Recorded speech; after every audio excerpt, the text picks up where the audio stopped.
नमस्कार विद्यार्थी मित्रांनो, तुम्हा सर्वांचं मिस्टर प्रोफेसर या यूट्यूब चॅनलमध्ये स्वागत करतो. ठीक आहे, आपला हा व्हिडिओ नंबर 2 ज्यामध्ये आपण फिजिक्सचे POIQ सॉल्व्ह करतो.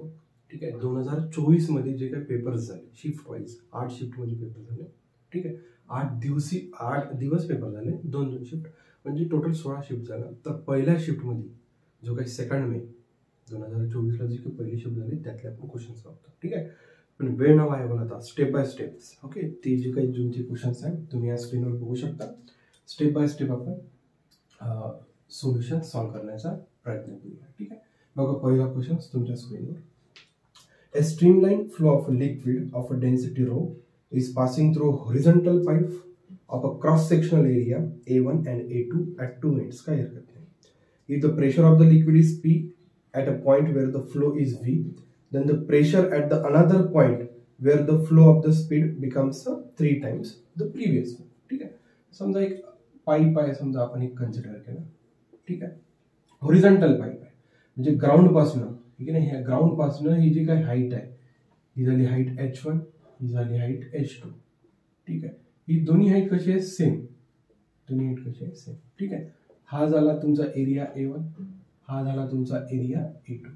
ठीक आहे, स्ट्रीमलाईन फ्लो आहे, जो काही लिक्विड आहे याच्यातनं स्ट्रीमलाईन फ्लो करून आला. या लिक्विडची डेन्सिटी सांगितली आहे त्यांनी. ठीक आहे, पर्टिक्युलर 2 पॉईंट घेतले, समजा आपण हा एक पॉईंट घेतला आणि हा एक पॉईंट घेतला. या पॉईंटला पार्टिकलची वेलोसिटी आहे V, या पॉईंटला पार्टिकलची वेलोसिटी आहे 3 टाइम्स दिस वन. म्हणजे इथं वेलोसिटी कशी आहे जास्त. ऑब्व्हियसली इथं जो काही एरिया राहणार हा क्रॉस सेक्शनल एरिया हा थोडा असा फार कमी झाला असणार. ठीक आहे, इथपर्यंत माहिती दिलेली आहे. If the pressure of the liquid P at a point where the flow is, हा या इथे म्हणजे या पॉइंटला वेलोसिटी V असताना इथं प्रेशर P होता. या पॉइंटला वेलोसिटी इथल्यापेक्षा 3 पट जास्त आहे. तर प्रेशर मध्ये काय चेंज झाला तो आपल्याला फाइंड आउट करायचा. क्वेश्चन समजला आपल्याला. ठीक आहे, काही नाही, आपल्याला बर्नॉल्स इक्वेशन यूज करायचं. ठीक आहे, बर्नॉल्स इक्वेशन सगळं माहिती तुम्हाला. P plus half rho V square plus row GH. ठीक आहे, ओके, इक्वल्स टू आता या पॉइंटवर आणि या पॉइंटवर, ओके, हे इक्वल राहिलं पाहिजे. या पॉइंटवर प्रेशर P होता, ओके, डेन्सिटी तर कॉमन आहे, वेलोसिटी V होती आणि जी काय हाईट होती समजा इथे, ओके, ही जी किती हाईट होती H1 कन्सिडर करू. ठीक आहे, इकडे आलं. त्याच्यानंतर बघा या पॉइंटवर प्रेशर आपण P प्राइम घेतला प्लस हाफ आणि रो, डेन्सिटी कॉमन राहते. वेलोसिटी किती झाली 3 टाइम्स वेलोसिटीचा स्क्वेअर प्लस रो G. ठीक आहे, आता बघा H2 न लिहिता मी H1 लिहितो कारण की हाईट कशी आहे सेम. त्याच्यामुळे हे जे काही 2 टर्म्स आहे या काय झालं कॅन्सल. आपल्याकडे 2च टर्म्स शिल्लक राहिल्या. तर P plus half rho V square equals to P prime plus half rho 3चा स्क्वेअर 9 V चा square. P prime find out करायचं, ही टर्म इकडे शिफ्ट करू. Therefore P plus 1/2 rho V square minus 9/2 rho P चा square. P prime आपल्याला find out करायचं. ठीक आहे, देअरफॉर P प्लस बघा इथनं 1/2, एक काम करू, रो V स्क्वेअर कॉमन निघाला, शिल्लक राहिला बघा कॉमन आहे 2. ठीक आहे, 1 - 9 - 8 झालं equals to P prime. Therefore P बघा 2चा भाग गेला आणि मायनस ची साइन आहे. Therefore 4 rho V square equals to P prime. This is your the pressure, okay, at this certain point where the velocity becomes 3 times to this point. Okay, बघा आपण options बघूया. कोणत्या ऑप्शन मध्ये P minus 4 times rho V square. therefore the option number D, तुम्ही जर तुमच्या स्क्रीनवर बघितलं तर option number D is the correct one. ठीक आहे, अशा पद्धतीने तुम्ही क्वेश्चन सॉल्व्ह करू शकता. बघा आपल्याला थोडा क्वेश्चन फास्ट घ्यायचे. ठीक आहे, त्यानंतर जो काही सेकंड क्वेश्चन आहे आपण तो करू. ठीक आहे, सेकंड न्यूमेरिकल बघा इथपर्यंत तो येऊन जाईल. ठीक आहे, सेकंड न्यूमेरिकल बघा इन अ सर्किट इक्वेशन दिलेला I equals to 100 sine of pi t. The time required for the current to achieve its peak value will be. ठीक आहे, एक सर्किट दिलेलं, त्याच्यात आपल्याला सर्किटचं इक्वेशन दिलंय करंटचं. I equals to 100 times sine of 200 pi T.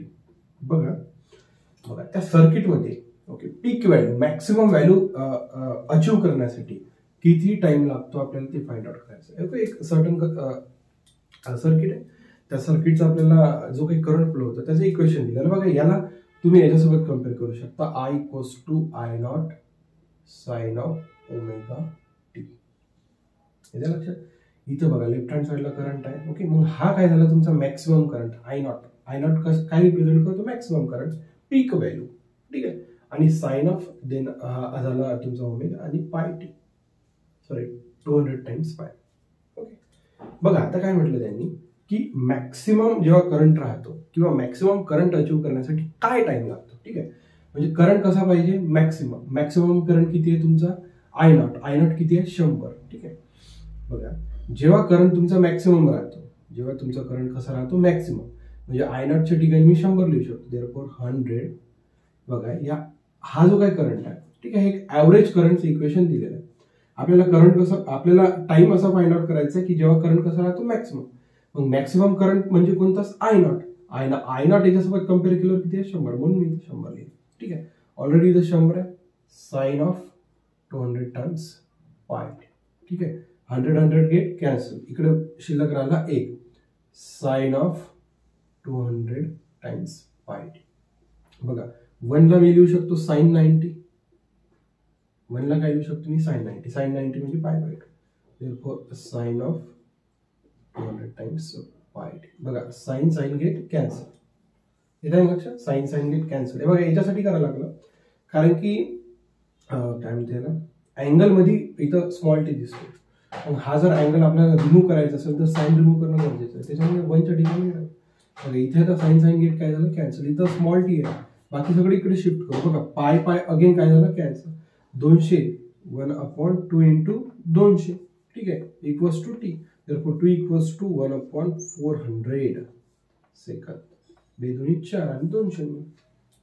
या लक्षात. अशा पद्धतीने जर केलं तर काही मोठी अडचण नाही, तो क्वेश्चन तुमचा लवकर सॉल्व्ह होणार. ठीक आहे, म्हणजे option number D is there. Option number D is there. ठीक आहे, पॉज करून नोट डाऊन करा जेणेकरून आपण आपल्याला 7-8 क्वेश्चन आणखी डिस्कस करायचे. ठीक आहे, अतिशय इझी क्वेश्चन होते.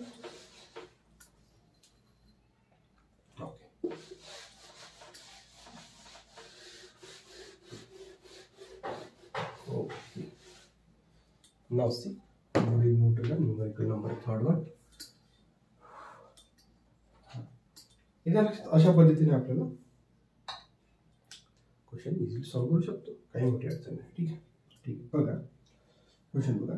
90 joule of work is done to move an electric charge of a magnitude of 3 coulomb from a place A, okay, where the potential is -10 volt, to the another place B, where the potential is V1 volt. The value of V1 एकदम simple आहे. बघा हा समजा ए point होता, हा समजा बी point आहे. इथून ते इथपर्यंत आपल्याला एक चार्ज आणायचा आहे, तो किती आहे? 3 कुलम. ठीक आहे, या ए पॉइंटला त्यांनी पोटेन्शियल दिलाय -10 व्होल्ट आणि या पॉइंटला त्यांनी पोटेन्शियल म्हटलंय V1. तर हा V1 पोटेन्शियल आपल्याला फाइंड आउट करायचा. एका प्लेसवरून दुसऱ्या प्लेसवर आपण जेव्हा काय करतो? डिस्प्लेस करतो चार्ज, तेव्हा काय करतो आपण? Work done. एकदम सिंपल भाषा, आपण फिजिक्सची भाषा वापरतो की एका ठिकाणून दुसऱ्या ठिकाणी एखादी गोष्ट जेव्हा शिफ्ट करतो तेव्हा आपण काय करतो? Work done. ओके, मग तो work done in terms of आता इलेक्ट्रोस्टॅटिक्स आहे, म्हणजे वर्क डन म्हणजे फोर्स इंटू डिस्प्लेसमेंट नाही. ओके, तो कधी फॉर्म्युला अप्लाय करायचा? जेव्हा एखादा आपण काय म्हणू शकतो त्याला न्यूट्रल चार्ज किंवा न्यूट्रल ऑब्जेक्ट आपण काय करतो? डिस्प्लेस. म्हणून हा न्यूट्रल आहे का? नाही, त्याच्याकडे 3 कुलम इतका चार्ज आहे, त्याच्यामुळे work done in terms of charge राहतो. Okay, where Q is a charge and delta is nothing but the change in potential. Okay, change in potential म्हणजे काय? Final potential minus initial potential. Final potential किती आहे? V1 minus initial potential किती आहे? -10 volt. ठीक आहे, volt लिहित नाही मी आता. ठीक आहे, therefore W इथे काय आहे? V1 मायनस मायनस काय झालं? +10. ठीक आहे, दोन्ही वर्क डन आपल्याला दिला 90. ओके, 90 जूल म्हटलंय ना, आणि चार्ज आता खाली घेऊन घेतो. चार्ज किती दिलाय? 3 इक्वल्स टू V1. हा V1 + 10. 3चा भाग गेला, 30 शिल्लक राहिला. 30 हा 10 इकडे आला म्हणजे किती झालं? 20 व्होल्ट. ठीक आहे, V1 म्हणजे किती राहणार? 20 व्होल्ट. म्हणजे इथं तो बी या प्लेसवर आणल्यानंतर त्याचा जो काही पोटेन्शियल राहणार तो किती राहणार? 20 volt. Therefore the option number B is there. ठीक आहे, सोपा क्वेश्चन. ठीक आहे, so let's move to the numerical number 4th. ठीक आहे, बघा तुम्ही तुमच्या स्क्रीनवर क्वेश्चन बघा. A particle is performing SHM and if oscillations are the damped oscillation then the angular frequency is given. बघा एक पार्टिकल आहे तो SHM परफॉर्म करतोय, ओके, परंतु जो काही SHM आहे तो डॅम्प SHM आहे. त्याच्यानंतर आपल्याला डॅम्प SHM ची अँग्युलर फ्रिक्वेन्सी फाइंड आउट करायचं. त्याचा सिंपल फॉर्म्युला आहे square of omega square minus B square. येतं लक्षात? ठीक आहे. बघा आता आपल्याला डॅम्प ऑसिलेशनची अँग्युलर फ्रिक्वेन्सी करायचं असेल तर हा म्हणजे जे काही काय म्हणू शकतो आयडियल ऑसिलेशन आहे त्याची अँग्युलर फ्रिक्वेन्सी. ठीक आहे. आपल्याला कशाची काढायची, परंतु डॅम्पची. ऍक्च्युअल मध्ये डॅम्प राहतो, आपल्याला डाऊनवर्ड डायरेक्शन ग्रॅव्हिटेशनल फोर्स राहतो, एअर रेझिस्टन्स फोर्स राहतो. ठीक आहे. बघा डब्ल्यू प्राइमची व्हॅल्यू एकदम K equals to M omega square. म्हणजे ओमेगा स्क्वेअरची व्हॅल्यू मिळते तर K by M equals to omega square. ठीक आहे. हा सॉरी इथं R पाहिजे आय थिंक. ठीक आहे. आणि R ची व्हॅल्यू काय तुमच्याकडे B/2m. या दोन्ही गोष्टी R आणि ओमेगा स्क्वेअर दोन्ही मिळाले. या दोन गोष्टी इकडे शिफ्ट करा. Therefore angular frequency for the damp oscillation omega स्क्वेअरच्या ठिकाणी K/m R स्क्वेअर म्हणजे B²/4m²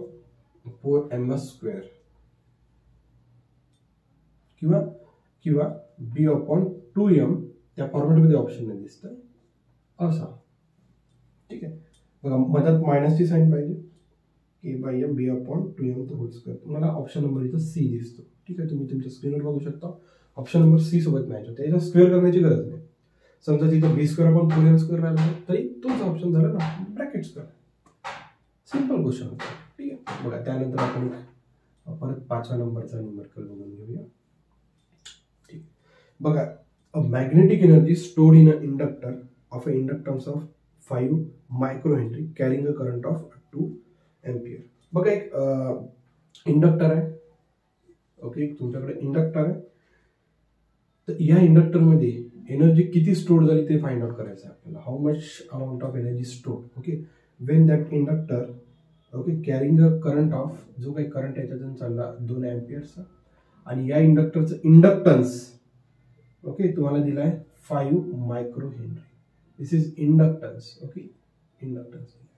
ठीक आहे. याला आपण L ने डिनोट करतो. कशाने डिनोट करतो? L ने. ठीक आहे. बघा जेव्हा इंडक्टरमधून, ओके, पर्टिक्युलर करंट जातो त्या इंडक्टरचा पर्टिक्युलर इंडक्टन्स राहतो. तर त्याच्यामध्ये किती एनर्जी स्टोर्ड होते त्याचा फॉर्म्युला आहे. ओके, एनर्जी जी काही एनर्जी स्टोर्ड होते त्याला U ने डिनोट करतो. Okay, therefore U equals to half Li², where L is the inductance of that particular inductor and I is the current passing through that inductor. बघा तर तुम्ही जर सगळे ऑप्शन जर बघितले तर मायक्रो जूल मध्ये दिसतंय. ठीक आहे. त्याच्यामुळे आपल्याला बघा या मायक्रो हेनरीला परत हेनरी मध्ये कन्वर्ट करून मग परत तो जूल मध्ये येणार, मग परत मायक्रो जूल मध्ये आन्सर येणार. या भानगडीत पण नाही आपण हाच ठेवू.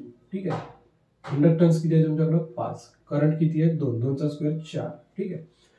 2चा भाग केला 5 दोन्ही 10, 10 micro joule amount of energy will be stored, okay, when a current of 2 ampere and the 5 microhenry inductance to that particular inductor.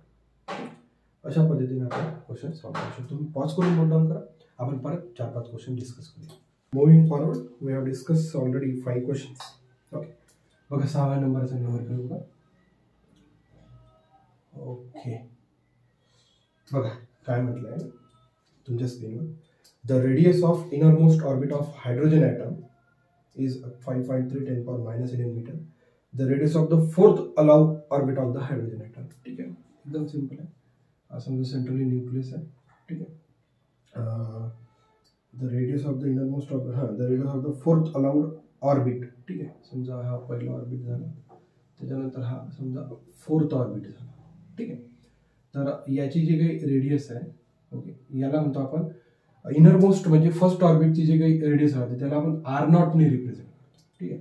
आणि फोर्थ ऑर्बिटची विचारली आपल्याला तर याला आपण R⁴ ने रिप्रेझेंट करतो. ठीक आहे.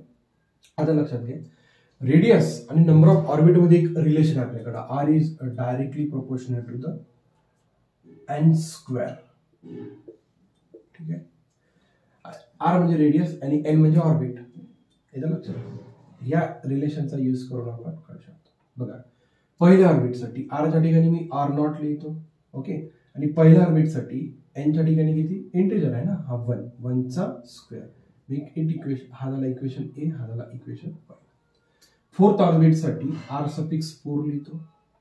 ठीक आहे. फोर्थ एनच्या ठिकाणी किती लिहितो 4, 4चा किती झाला स्क्वेअर म्हणजे 16, इक्वेशन नंबर 2. मला आर सफिक्स 4 काढायचा आहे, त्याच्यामुळे इक्वेशन 2 डिवाइडेड बाय इक्वेशन 1. ठीक आहे. R4 divided by R0 16/1. therefore R4 equals to 16 into R0 ची व्हॅल्यू मला Q1 आहे. therefore R suffix 4 equals to 16 into R0. R0 मला दिला आहे 5.3 into 10 power -11 मीटर. ठीक आहे. सगळे जर ऑप्शन्स तुम्ही बघितले तर अँगस्ट्रॉन युनिट मध्ये काही हरकत नाही. बघा therefore R4 equals to calculations करा. बघा 5.3 ला लिहू शकतो मी 5 3 into 10 power -1 -1 -11 -12 मीटर. ठीक आहे.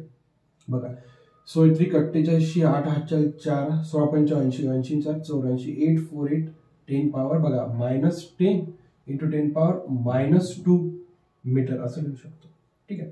आता बघा आता बघा 8 एक काम करू. बघा तुम्ही जर ऑप्शन बघितलं तर ऑप्शन नंबर तुम्हाला कोणत्यामध्ये फर्स्ट मध्ये 848 हा नंबर दिसतो. बाकी तुम्हाला कोणत्याच ऑप्शन मध्ये दिसत नाही.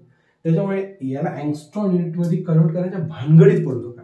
ऑप्शन तुम्हाला ऑलरेडी दिसला 848. त्याच्यामुळे पहिला ए जो काही ऑप्शन आहे तोच ऑप्शन आपला ऑप्शन बरोबर नाही. परंतु मी सांगतो तुम्हाला कसं कन्वर्ट होते. ठीक आहे. बघा हा 10 पॉवर -12 8 नंतर तिथे काय म्हणू शकतो पॉईंट आहे. त्याच्यामुळे हा जो काही 10 पॉवर -12 मी इथे यूज करतो. म्हणजे 2 जर इकडे आलो म्हणजे 8.48 आणि 10 पॉवर -10 मीटर न लिहिता मी सरळ काय लिहू शकतो अँगस्ट्रॉन. कारण की 1 मीटर म्हणजे 10 पॉवर 10 अँगस्ट्रॉन, अदरवाइज 1 अँगस्ट्रॉन म्हणजे 10 पॉवर -10 मीटर. 10 पॉवर -10 मीटरच्या ठिकाणी मी डायरेक्ट अँगस्ट्रॉन लिहू शकतो. That's it. This is the value of the fourth orbit hydrogen atom. ठीक आहे. 7 नंबर. बघा 2 सिंपल हार्मोनिक प्रोग्रेसिव्ह वेव्ह तुमच्या स्क्रीनवर हॅव अ डिस्प्लेसमेंट. ओके. पहिल्यांदा डिस्प्लेसमेंट दिलाय तुम्हाला. मग हा एकदम डोंगरी क्वेश्चन आहे. y1 equals to a1 sin of 2πx divided by lambda minus omega t, and the other displacement equation y2 equals to a2 cos of 2πx divided by lambda minus omega t plus 5. Okay. तर यामधला आपल्याला काय विचारलं phase difference. ठीक आहे. Progressive wave आहे. ठीक आहे. त्याचं डिस्प्लेसमेंट दिलेलं आहे आपल्याला. या दोघांमधलं काय विचारलं फेज डिफरन्स. बघा म्हणजे आपल्याला अँगल कम्पेअर करावा लागतो. काय करावं लागतं अँगल. आणि एक लक्षात ठेवा सेम गोष्टीच कम्पेअर करू शकतो. साइन आणि कॉस कम्पेअर करू शकतो नाही. Sine we can compare, cos we can compare. म्हणजे आपल्याला ओके सरळ एक तर साइनला कॉस मध्ये टर्न करा किंवा कॉसला साइन मध्ये. ठीक आहे. बघा आपण कॉसला साइन मध्ये टर्न करू. बघा कॉस थिटा म्हणजे sine of theta plus π/2. Theta cos of theta, theta आपण कशाने रिप्लेस करतो थिटा प्लस π/2. ठीक आहे. बघा a2 साइन ऑफ हा टोटल थिटा झाला 2πx divided by lambda minus omega T plus 5. Omega T plus 5. ठीक आहे. Omega T plus 5. ठीक आहे. प्लस हा पूर्ण थिटा झाला. त्याच्यात काय करायचं आहे आपल्याला π/2. आता हे दोघं कम्पेअर करू शकतो. बघा 2πx divided by lambda minus omega T एवढं काय कॉमन म्हणजे जो काही फेज डिफरन्स आहे तो किती आहे डेल्टा फाय किती आहे तुमच्याकडं 5 प्लस π/2. हा तुमचा ऑप्शन आहे. ठीक आहे. डोंगरी क्वेश्चन होता. बघा हा ऑप्शन तुम्ही जर बघितला theta plus π/2 option number first मध्ये तुम्हाला ऑप्शन मिळतो. हे लक्षात. अशा प्रकारे जर हा क्वेश्चन केला तर सॉल्व्ह होऊ शकतो. काही मोठी अडचण नाही आहे. ठीक आहे. पॉज करून नोट करा. बघा परत 2-3 एक्झाम्पल्स घेऊया. काय माझं टार्गेट आहे म्हणजे मला असं वाटतं की एका व्हिडिओमध्ये कमीत कमी 10 क्वेश्चन झाले पाहिजे. म्हणजे काय 4-5 व्हिडिओमध्ये ते शिफ्ट कम्प्लीट होऊन जातो. एक टोटल शिफ्ट घेतली आपण. ठीक आहे. बघा मागील आपण पहिल्या व्हिडिओ लेक्चरमध्ये 5 क्वेश्चन्स घेतले 7 झाले. हां आणि या याच्यात आपण 10 क्वेश्चन झाले म्हणजे 15 क्वेश्चन झाले. आपल्या आणखी 30-35 क्वेश्चन्स राहिले. ठीक आहे. बघा स्क्रीनवर question. A pressure inside a soap bubble A is 1.01 atmosphere and the in bubble B is 1.02 atmosphere. The ratio of the volume of A to B. बघा 2 बबलचे सोप्स आहेत. स्पेरिकल इन शेप मध्ये राहते. Inside आहे की ना हा झाला A bubble, हा झाला B बबल. ठीक आहे. इनसाइड जो काही प्रेशर आहे, pressure inside to the a bubble किती आहे 1.01, हा 1.01. Okay, pressure inside bubble B 1.02 ATM atmosphere. ठीक आहे, एक गोष्ट लक्षात, इनसाइड प्रेशर जास्त राहायला पाहिजे की आउटसाइड? Obviously inside. जोपर्यंत इनसाइड प्रेशर जास्त राहणार तोपर्यंत हा बबल फॉर्म होऊन राहणार. ठीक आहे, आउटसाइड जर प्रेशर, ठीक आहे, याच्यावर जर आउटसाइडचं जर प्रेशर जर जास्त झालं तर बबल कोलॅप्स होणार. हे लक्षात. ओके, आउटसाइड जर प्रेशर जास्त राहिलं तर बबल काय होणार? कोलॅप्स. म्हणून नेहमी इनसाइड प्रेशर जास्त राहायला पाहिजे. ओके, जेणेकरून बबल टिकून राहायला पाहिजे. जो काय आउटसाइड प्रेशर राहतो P0 तो राहतो 1 ATM standard value. Okay, outside किती आहे 1, इनसाइड किती आहे 1.0, इथे किती आहे 1.0, म्हणून हा बबल टिकलेला. ठीक, आता याचा व्हॉल्यूम V(A) कन्सिडर करा, याचा व्हॉल्यूम V(B). दोघांचा काय रेशिओ करायचा आहे? Volume of A to the volume of B आपल्याला फाइंड आउट करायचा. ठीक आहे, आता व्हॉल्यूमचा जो काही फॉर्म्युला राहतो स्पेरिकलसाठी किती राहतो? 4/3 πr3. सगळ्या कॉन्स्टंट गोष्टी झाल्या. म्हणजे व्हॉल्यूम कशाला प्रोपोर्शनल आहे? रेडियसला. म्हणजे या गिव्हन माहितीवरून तुम्ही रेडियस जर काढली तर म्हणजे चान्सेस आहे. ठीक आहे, बघा आता चेंज इन प्रेशर आणि रेडियस मध्ये इनव्हर्सली रिलेशन आहे. चेंज इन प्रेशर आणि रेडियस मध्ये कसं रिलेशन आहे? इनव्हर्सली. ठीक आहे, इथून change in pressure find out करू शकतो. चेंज इन प्रेशर म्हणजे काय? Inside pressure minus outside pressure. हे लक्षात. Change in pressure for a साठी फाइंड आउट करूया आपण. ओके, 1/r, किंवा आपण हा r इकडे शिफ्ट करूया. ओके, आणि चेंज इन प्रेशर इन म्हणजे हे रेडियस ऑफ ए साठी घेऊ. Okay, therefore 1 change in pressure in A. Inside pressure किती आहे? 1.01, आउटसाइड किती आहे? 1.01 मायनस 1 म्हणजे 0.01. Make equation number first. ठीक आहे, त्याच्यानंतर radius of B, therefore 1 change in pressure 1.02 minus 1 म्हणजे 0.02. Make equation number second. ठीक आहे, आता बघा व्हॉल्यूम आणि रेडियस मध्ये रिलेशन आहे, हा वाला रिलेशन. ठीक आहे,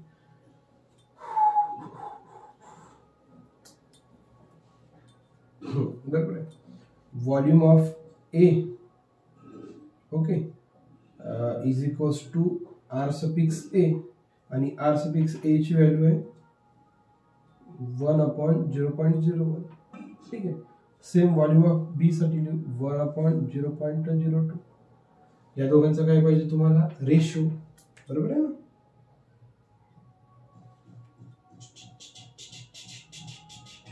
या दोघांचा काय पाहिजे तुम्हाला? रेशो.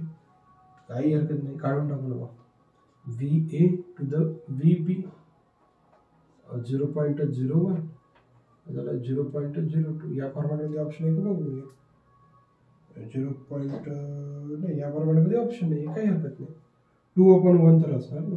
बघा, या दोघांचे 2 पॉईंट, या दोघांचे 2 पॉईंट काय झाले? कॅन्सल. म्हणजे याला 2 × 10⁻² लिहू शकतो, याला 1 × 10⁻² लिहू शकतो. ही टर्म काय झाली? कॅन्सल.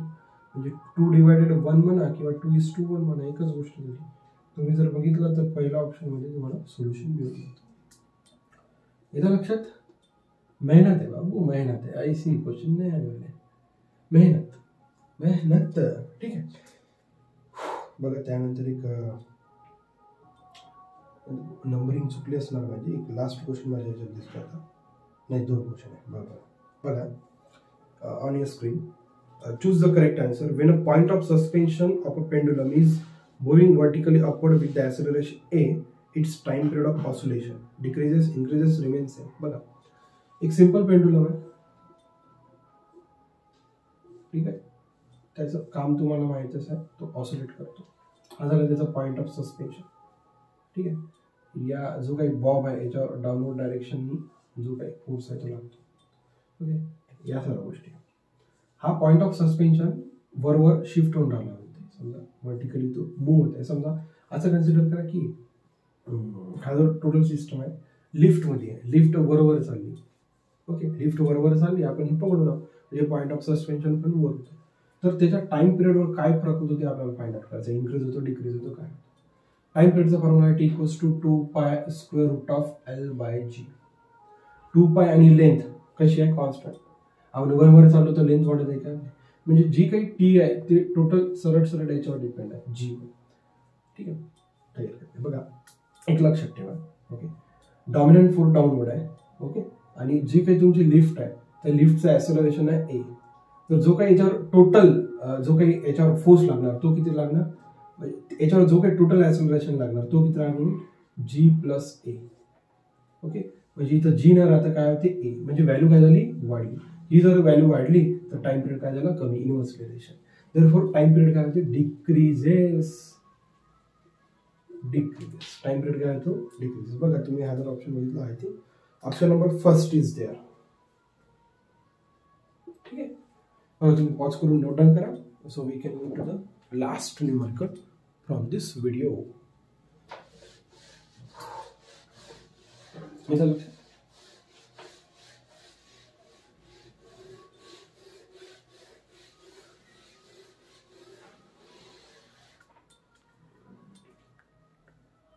ओके, बघा जो काही लास्ट न्यूमेरिकल आहे तो photoelectric effect वर डिपेंड आहे. When a metallic surface is illuminated with a radiation of wavelength lambda, the stopping potential is V. The same surface is again illuminated with the wavelength 3 lambda and stopping potential is V by 6. The threshold wavelength they are same. ठीक है, एक metallic surface आहे. ठीक आहे, याच्यावर आपण radiations incident करत आहोत.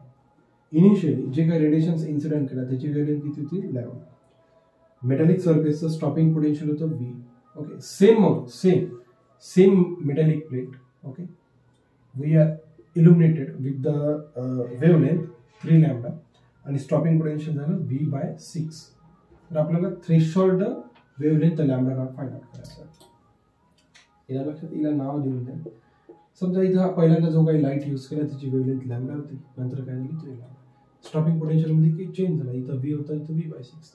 थ्रेशोल्ड वेवलेंथ आपल्याला फाइंड आउट करायचं. आपल्याकडे आइन्स्टाईन इक्वेशन आहे, h nu equals to EV naught plus h nu naught.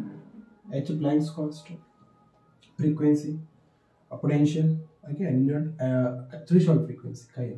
ठीक आहे, बघा nu equals to C by lambda. न्यूच्या ठिकाणी आपण ही टर्म शिफ्ट करूया. का बरं, कारण की आपल्याला लॅम्बडा फाइंड आउट करायचा. ठीक आहे, देअरफॉर h इक्वल्स टू न्यूच्या जागी C by lambda. He term बघा इकडे आहे तो मायनस एच प्लस न्यू नॉटच्या ठिकाणी, ठीक आहे, न्यू नॉटच्या ठिकाणी सी अपॉन लॅम्बडा नॉट करू आपण. C upon lambda equals to E times V naught म्हणजे थ्रेशोल्ड. थ्रेशोल्ड फ्रिक्वेन्सी या केसमध्ये किती होती, व्ही. चला काही हरकत नाही. Make it equation number first. Same equation याच्यासाठी तयार करू आपण. बघा डिफरन्स आहे एच सी अपॉन लॅम्बडा. हा बघा एच आणि सी कॉन्स्टंट आहे. आता इथं लॅम्बडा नव्हता, इथं किती आहे 3 times lambda minus H C. Okay, lambda naught constant आहे. दोन्ही मेटल सेम असल्यामुळे लॅम्बडा नॉट काय थ्रेशोल्ड वेवलेंथ दोघांसाठी कशी राहणार, सेम. काय इक्वल्स टू ई. पोटेन्शियल इथे किती आहे, V by 6. Equation 2. Equation 1 divided by equation 2 करूया. 1 divided by equation 2. H C upon lambda minus hc upon lambda naught equals to ev divided by hc upon 3 lambda minus hc upon lambda naught. ठीक है, इकडं ev divided by ev into 6 over गेला, ev get cancel. Therefore hc lambda minus hc lambda naught ही term इकडे shift करूया. hc 3 lambda minus H C upon lambda naught into काय शिल्लक राहिला आपल्याकडे 6. पाहता H C upon H C upon H C common निघालं इथं 1 मायनस लॅम्बडा मायनस 1 अपॉन लॅम्बडा. इथे पण एच सी कॉमन निघला, तुमच्याकडे शिल्लक राहिला 1 upon 3 lambda minus 1 upon lambda naught. H C get cancel. Okay, into 6 आपल्याकडे इथे शिल्लक राहील. लॅम्बडा नॉट फाइंड आउट करायचं आहे. बघा 1 मायनस लॅम्बडा, हा आतमध्ये 6 मल्टिप्लाय करून घेऊया आपण, आहे की नाही. 6 जर इथे मल्टिप्लाय केला 2चा भाग गेला म्हणजे 2 डिवायडेड बाय लॅम्बडा इथे जर मल्टिप्लाय केला -6/λ0. हा ठीक आहे. बघा आता इथं 1/λ -1/λ0 इक्वल्स टू 2/λ -6/λ0. काय आता एकदम सिंपल राहिलं. ठीक आहे. बघा एक काम करूया आपण, λ0 आपल्याला इकडे शिफ्ट करून घेऊया आणि हा इकडे शिफ्ट करू. बघा हा मायनस होता प्लस झाला 6/λ0. ऑलरेडी इथं -1/λ0 शिल्लक होता. इथं 2/λ -1/λ. बघा λ0 कॉमन निघाला, 6 - 1 किती शिल्लक राहिला 5. इथं λ कॉमन निघाला 2 - 1 1. λ0 फाइंड आउट करायचं. ठीक आहे. रेसिप्रोकल करू. λ0 डिवायडेड बाय 5 इक्वल्स टू λ, म्हणजे λ0 इक्वल्स टू 5 टाइम्स λ. तर काय म्हणू शकतो, हे होतं 5 times λ. Therefore the option number C is there. Calculations होते, खूप काही मोठी अडचण नव्हती याच्यात. काय होते, कॅल्क्युलेशन्स होते.